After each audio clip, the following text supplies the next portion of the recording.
le régime iranien est dans l'état de faiblesse le plus important qu'il a connu depuis sa naissance. Ça, c'est une certitude. Le peuple a encore quelque chose à perdre, c'est la vie, Oui. malheureusement. S'il reste au pouvoir, même affaibli, et si le peuple se révolte, il aura toujours la capacité de le réprimer parce que c'est lui qui a les armes. Le régime restera, je le crains, assez fort pour réprimer son peuple et pour rester au pouvoir. Parce qu'on a arrêté le travail au milieu du chemin, en fait.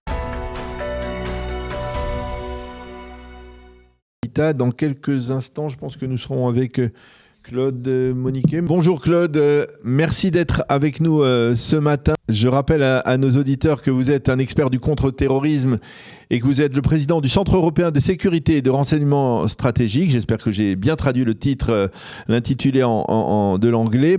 Avec vous, je voudrais que l'on revienne sur ces deux dossiers qui nous préoccupent beaucoup en Israël, le dossier iranien et le dossier libanais. L'Iran, aujourd'hui, on a le sentiment pour la première fois que, quelque part, on va dire, le régime est en train de s'effriter. Ce n'est peut-être pas parce que seulement les analystes le répètent, le disent et le répètent. Il y a la pression, on va dire, exercée par les Américains, le blocus des ports iraniens est en train peut-être de porter ses fruits. Vous avez ce sentiment aussi ? Je serais très prudent, pardon, je serais très prudent sur l'Iran, Daniel, parce que ça fait 20 ans, 30 ans qu'on répète régulièrement que le régime n'en a plus pour longtemps, etc. Là, ce qu'il y a de certain, c'est qu'avec la guerre des 12 jours d'abord, et puis surtout avec les opérations qui ont eu lieu depuis le 28 février, le régime iranien est dans l'état de faiblesse le plus important qu'il a connu depuis sa naissance. Ça, c'est une certitude. Sa direction politique a été quasiment totalement éliminée, une grande partie de ses armements, la pression militaire était maximale. Le problème à mes yeux, c'est que je pense que les opérations militaires se sont arrêtées un peu trop tôt et ce que ça a donné du temps à l'Iran. Or, l'Iran a des ressources, l'Iran est un pays, est un État, ce n'était pas la dictature d'un seul homme. Donc dire que le régime est en train de s'effriter, c'est effectivement ce que dit Donald Trump, mais il le dit pour justifier le fait qu'il a décidé d'arrêter les opérations militaires. Je serais plus prudent. Non, J'espère vous pensez... que le régime est en train de s'effondrer, mais j'en suis pas sûr. Vous pensez pas, parce qu'on parle de pertes sèches de la part des Iraniens de 500 millions de dollars par jour, de par le blocus imposé par les Américains, finalement ce blocus, on dit dans un délai de 2 à 3 semaines, eh bien ça risque de paralyser totalement non seulement l'économie, mais la production de pétrole. On n'est pas peut-être en train de saisir, peut-être avec un peu de retard, on va dire, du côté des Américains, le point faible de l'Iran, celui qui pourrait le pousser à mettre un genou à terre au moins? Peut-être, mais dans le meilleur des cas, dans celui effectivement d'un effritement total du régime iranien, que va-t-il se passer? Les gens qui sont au pouvoir aujourd'hui et qui sont essentiellement les gardiens de la révolution, les chefs des gardiens Oui. de la révolution, ne vont pas simplement baisser le pavillon en disant bon, ben, c'est très bien, on a compris, on se retire. Ils feront, parce que les Iraniens, on le voit bien dans leur manière de négocier depuis 47 ans, ils feront des concessions, même si ces concessions sont douloureuses. Et je pense que ces concessions pourraient arriver à amadouer Donald Trump et à faire en sorte que le conflit s'arrête définitivement. Et là, le régime aura la possibilité de se reconstruire. Si demain, les gardiens de la révolution disent, bon d'accord, on libère totalement le détroit d'Ormuz, et puis si vous voulez, ces 450 kilos d'uranium enrichi, ben, nous sommes d'accord pour les céder ou les placer sous contrôle international, etc. Ce sera terminé. Et là, une série de sanctions seront levées, et le régime aura la capacité de se régénérer et de renaître. Il mettra du temps, mais il reviendra, il restera au pouvoir. Et le problème est là. Ce qu'il faut en Iran, c'est que le régime change réellement, et pas comme le dit Donald Trump, il a déjà changé. Oui, c'est ça. Bien, et les gens sont raisonnables aujourd'hui.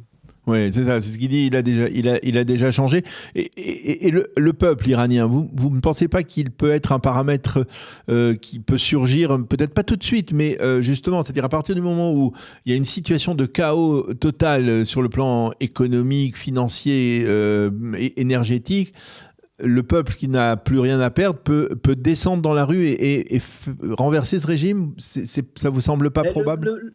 Le peuple a encore quelque chose à perdre, c'est la vie, Oui. malheureusement.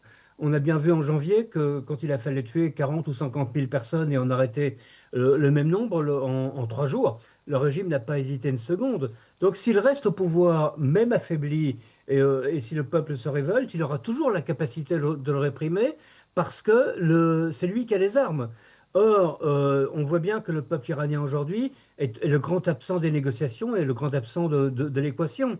Au début de la guerre, Donald Trump, d'abord le 12 janvier, Donald Trump disait tenez bon, nous arrivons, etc. Ça, c'est oublié depuis longtemps. Après, depuis 2 mois, le peuple a totalement disparu et la question du changement de régime ont totalement disparu du discours de Donald Trump, sauf pour dire que le régime avait déjà changé. Donc, je ne pense pas malheureusement que tant que le régime restera, je le crains, assez fort pour réprimer son peuple et pour rester au pouvoir. C'est ça que je voulais dire, parce qu'on a arrêté le travail au milieu du chemin, en fait. Alors, je voudrais qu'on te dise un mot de l'autre front qui préoccupe beaucoup les Israéliens, c'est le front libanais. Et c'est un front dans lequel la France aurait dans l'absolu dû jouer un rôle important. C'est pas apparemment le cas. Si vous deviez donner un conseil aux Israéliens, est-ce que vous pensez que il y a quel moyen, comment, on va dire, neutraliser plus encore le Hezbollah aujourd'hui dans le contexte délicat et problématique d'un gouvernement libanais qui ne veut pas véritablement, en tout cas, bouger ou en tout cas agir contre le mouvement terroriste chiite. Comment Israël devrait se conduire, à votre avis ? Alors, je suis d'accord avec ce qui a été dit par la personne qui intervenait avant voilà, moi. Meir Dahan. Israël doit maintenir la pression. C'est la seule solution. Alors, sans illusion, le Hezbollah ne sera pas détruit, ne sera pas désarmé dans l'immédiat en tout cas, pour 2 raisons. D'abord parce qu'il est le produit d'une idéologie, effectivement, une idéologie qui reste vivace. Et à nouveau, tant que le régime iranien restera en place, le Hezbollah continuera à exister et à être une menace. Et puis nous savons tous les deux très bien, et tous nos éditeurs le savent, que ça fait 40 ans que Israël tente de désarmer le Hezbollah. Ce qui se passe au Liban, c'est que la communauté internationale, et particulièrement la France, refuse de prendre leurs responsabilités. Les Libanais seuls, les Israéliens seuls, l'histoire l'a montré, ne peuvent pas désarmer et détruire le Hezbollah. Les Libanais seuls n'en ont pas la capacité. L'armée, même s'il y a aujourd'hui une volonté de se défaire de ce cancer libanais qui pollue, qui détruit la vie politique de ce pays depuis près d'un demi-siècle. Donc il faut une aide internationale, et le pays qui était le mieux placé pour le faire, c'est effectivement la France. Oui. Mais la France a montré face au Hezbollah, et comme face à l'Iran d'ailleurs, depuis un demi-siècle, beaucoup trop je vais être gentil, je dirais beaucoup trop de faiblesse, j'ai envie de dire beaucoup trop de lâcheté. Donc j'imagine mal la France intervenir au Liban demain pour désarmer le Hezbollah aux côtés de l'armée libanaise. Pourtant, ce serait une solution, mais ça ne se fera pas. Comment vous expliquez que même après la mort de 2 ou 3 militaires français tués par le Hezbollah, le président Macron ne réagisse pas plus fermement, n'essaye pas d'impliquer la France plus dans une solution qui permettrait de démembrer le mouvement terroriste ?